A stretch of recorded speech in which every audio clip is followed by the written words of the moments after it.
Hello guys, ituturo ko sa inyo kung paano ayusin ang computer na bigla na lang mamamatay nang bago mo palang inoon na namamatay na bigla, o naglalaro ka ng games bigla na lang namamatay.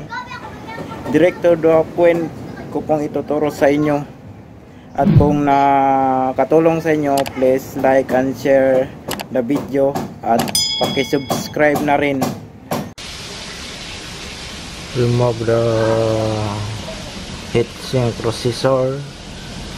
Remove the heatsink processor. Diyan na lang mamamatay at ayaw mag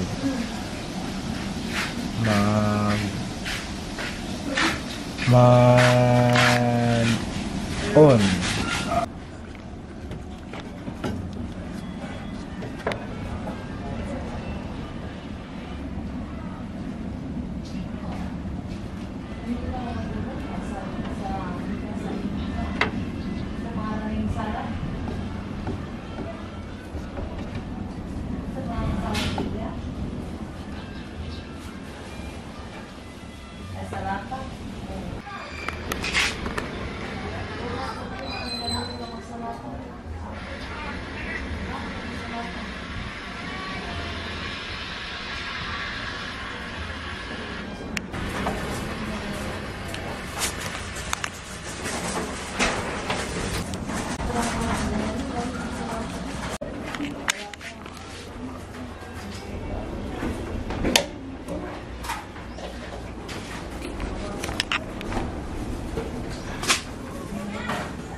Paano kaya di siya kakaya sa yang init? Tenang, support mo nag init. Ano butang ya? Butang ragod. Ilalo man ang murag aloy ba? Gi-inject ni mo? Gipatong patong rasa CPU ba? Katong processor.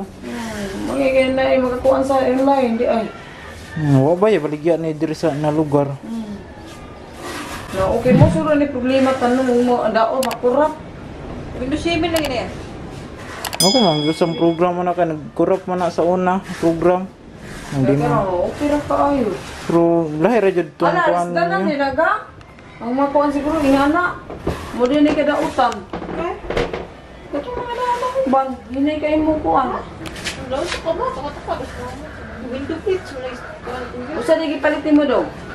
Pangpabugnaw sa computer para di palong.